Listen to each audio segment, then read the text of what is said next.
Así pues, quiero nomás dejar aclarado, porque otro de los cuentos que se hacen de Acción Nacional es de que no tenemos plataforma y que nos quedamos en lo superficial. Pues no, sí tenemos plataforma. Y déjeme decirle algunas de las cosas que siento que hay que hacer en el país y pronto. Primero, yo pienso que la manzana de la discordia de la economía es precisamente la inflación. El problema de la inflación es que todo el mundo quiere que se haga la voluntad de Dios en los bueyes de su compadre. Todo el mundo quiere que el empobrecimiento que se está sufriendo lo sufra el de enfrente. Y el obrero quiere más sueldo y tiene razón. Y tiene razón. Y el campesino quiere también más precio por el valor de sus cosechas y también tiene razón. Y el industrial quisiera también y también tiene razón. Y el profesionista y demás. Y el que no ha puesto su parte que le corresponde para lograr bajar la inflación se llama gobierno.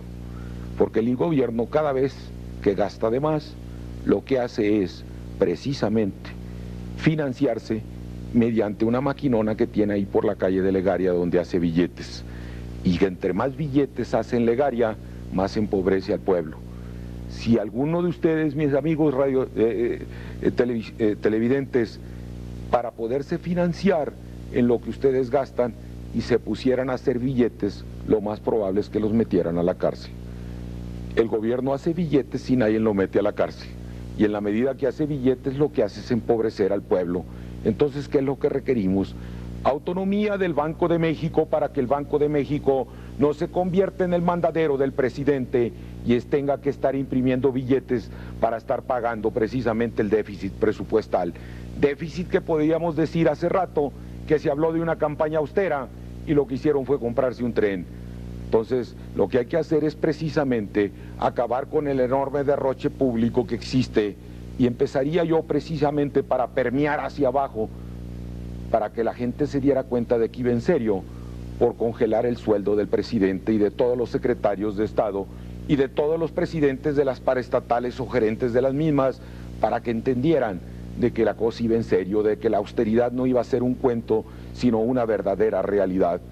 Y yo no dejaría que el Banco de México imprimiese más billetes que una determinada cantidad que pudiera estar sujeta a la entrada de divisas por la venta de los productos que hagamos hacia el exterior. Y esto traería como consecuencia, obviamente, que se tendrían que sujetar al presupuesto los secretarios de Estado, y aquel que no se sujetase, yo lo correría desde la chamba y lo mandaría realmente fuera y a prisa. Y otra cosa que haría sería reducir la burocracia cuando menos en un 10% anual, pero para que no hubiera un shock, le pagaría un año de sueldo a esa burocracia, para que buscase ella ya en dónde trabajar y se pusiera ella a buscar sus fuentes de trabajo con un sueldo de un año mientras buscara la chamba, porque lo que no podemos seguir es teniendo esta enorme carga encima de todos los mexicanos. Y esto lo haría de tal forma, pues, de que nos permitiera cerrar algunas de las secretarías, secretarías de Estado. ¿Cuáles se cerraría? Yo fusionaría la de Hacienda con la de Programación y Presupuesto. ¿Por qué? Porque es lógico que no pueda seguir existiendo una secretaría que cobra y otra que gasta. Y el resultante final, ¿cuál ha sido? Pues, hombre, que Moctezuma Cid acabó peleado con Carlos Tello Macías y que Salinas de Gortari acabó corriendo a Chucho Silva Herzog. Y es lógico, las veces que pongan las dos secretarías juntas, uno gastando y el otro recobrando, pues se va a acabar en el mismo problema. Y en esta forma recortaríamos el personal y cerraría la Secretaría de la Reforma Agraria. En algún tiempo escribí por ahí un artículo que decía: aprovechense, se cayó el edificio, ya párenle, y por una razón muy sencilla, porque resulta que todas las reformas agrarias, que ha habido muchas en el mundo, han sido procesos finitos, han tenido un principio y un fin, porque la tierra no crece, y porque si seguimos repartiendo nos vamos a quedar con 2 por 2 para que nos entierren. Y si además en 60, 70 años de reforma agraria y fase distributiva de la tierra no se ha logrado hacer la repartición, pues quiere decir que realmente pues no sirven para nada para hacerlo. Y así sucesivamente para ir quitando. Pero por otro lado, yo buscaría tener un crecimiento económico de cuando menos el doble de lo que es el crecimiento demográfico, y no como ha sucedido en la actualidad, ¿Cómo lo lograría? Ahí le voy, en el sexenio actual. En el sexenio actual el crecimiento económico ha sido negativo. El crecimiento económico ha sido negativo cuando habíamos tenido crecimientos del 6% durante 20 y tantos años. Y precisamente crecimiento económico no hay, porque el gobierno se ha convertido en el que quiere hacer todo. Los buenos gobiernos deben de ser como los buenos directores de orquestas.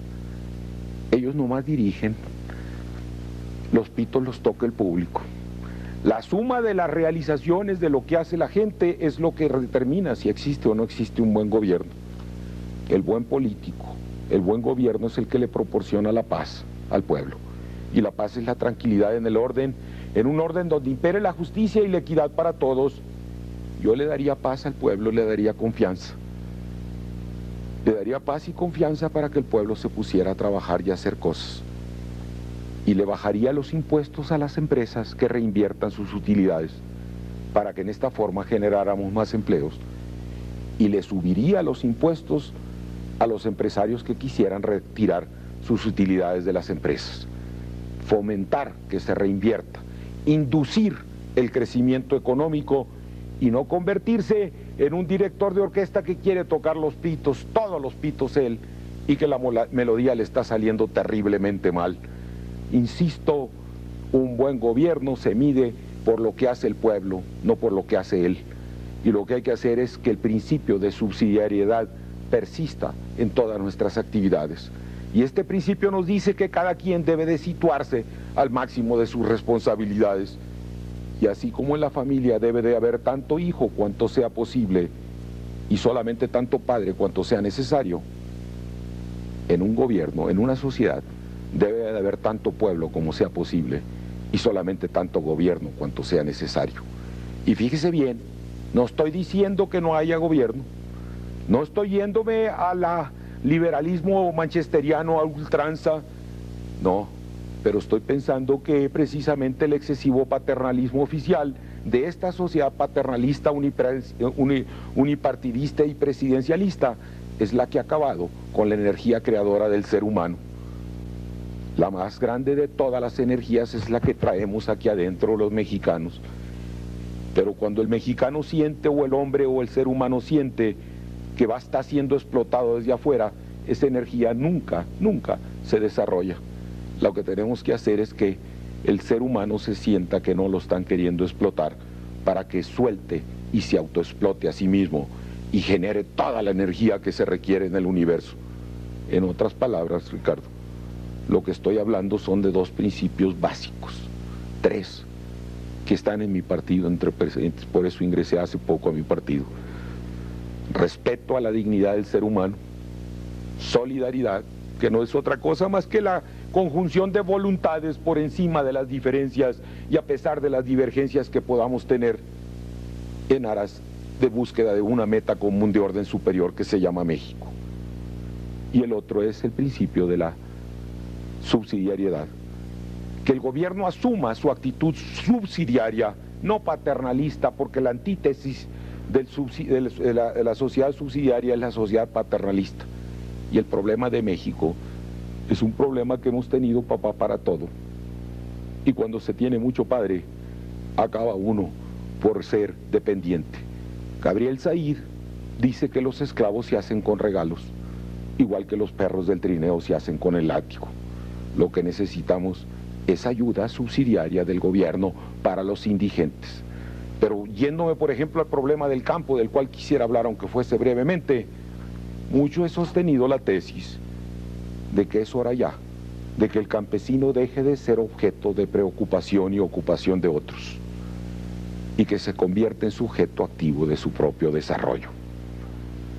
El campesino debe dejar de ser carne de cañón de mitin, y como le dijera Oscar Brauer, a quien conocía, aquel sabio mexicano que fue secretario de Agricultura y que era muy mal político y que lo corrieron por haber dicho lo que voy a decir, el campesino ha sido entrenado para votar, mas no para producir.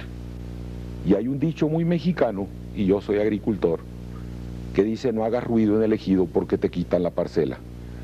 Hay que romper el cordón umbilical Hay que tener confianza en el campesino mexicano. Hay que entregarle la parcela en propiedad. Ni don Luis Cabrera, ni don Antonio Díaz Soto y Gama, los precursores del agrarismo mexicano, jamás hablaron del usufructo de la tierra. Curiosamente, los que tienen vocación para la tierra muchas veces no tienen acceso a ella. Y allá en Ciudad Obregón, una banda de rocarroleros pidió tierra y le dieron, y no tienen vocación. Y en El Dorado, Sinaloa, una casa de citas, pidieron tierra y les dieron, y no creo que tengan las muchachas mucha vocación por la tierra. Lo que hay que hacer es volver a que haya esa energía creadora del campesino y se desate la misma para que el campesino genere la riqueza que necesitamos. 34 millones de hectáreas factibles de llegarse a sembrar en este país y no se siembran más que 20 porque a nadie le importa. Y la educación, pues la educación es exactamente lo mismo. El centralismo, el monopolio, el control en todo lo educativo nos ha llevado a una enorme deficiencia. Control en el libro. Yo no me quejo de que sea gratuito, pero me creo que sea único y obligatorio. Control en el sindicato, longitud, fuerza, control. Control en el presupuesto, control en todo. ¿Y cuándo vamos a ser nosotros, los mexicanos, nosotros? Quiero dejar asentado que los primeros responsables de la educación de los hijos somos nosotros, los padres. Y que el Estado debe de asumir su función subsidiaria y no rectora, así, manejadora de la educación. Porque lo que ha llevado el monopolio educativo es a que Carpizo dijera hace poco que el 92% de los que hacen solicitud para ingresar a la Universidad Nacional de México reprobarían con 6 de calificación. Y hay 15 millones de analfabetas en México. Fracaso en la educación. Evidentemente que no está dando resultado los controles. Evidentemente que no está dando resultado el control del magisterio por longitud y demás. Yo volvería las cosas a donde tienen que regresar, a que los padres nos sintiéramos responsables de educar a nuestros hijos. Y con esto no estoy haciendo un lado el gobierno. El gobierno tiene que actuar, pero en forma subsidiaria. Aquí le he dado algunos puntos de vista: campo, educación, economía. Podría hablar mucho más. Quizás valdría la pena, Ricardo, que hablásemos un poco de nuestras relaciones internacionales, porque también ahí andamos medio chuecos. Adelante. Adelante, ingeniero. Candil en la calle, oscuridad en la casa. Doctrina Estrada, proveniente de un sinaloense, don Genaro Estrada, que habla de la autodeterminación de los pueblos y que nosotros somos muy buenos para gritarla allá en el exterior. Y sin embargo aquí adentro, ¿estamos dispuestos a dejar al pueblo mexicano que se autodetermine? El pueblo mexicano va a tener que arrebatar para que se le haga caso esta autodeterminación. Y conozco América Latina, conozco Nicaragua, conozco a los comandantes sandinistas, conozco a los líderes empresariales que los metieron al bote en Nicaragua, conozco a Pedro Joaquín Chamorro, cuyo padre fue asesinado y que la prensa fue cerrada 1 y 10 veces ante la complicidad de las autoridades. Y conozco al cardenal Obando, hoy cardenal también, de modo que sé cómo andan las cosas. Creo que en las relaciones internacionales lo primero que tenemos que hacer es volver al sueño bolivariano. Esta reunión de los 8 puede tener algo positivo al respecto. Pero para cumplir lo que queremos en el exterior con lo que hacemos en el interior, para dejar de ser candil de la calle y oscuridad en la casa, tenemos que tener relaciones internacionales.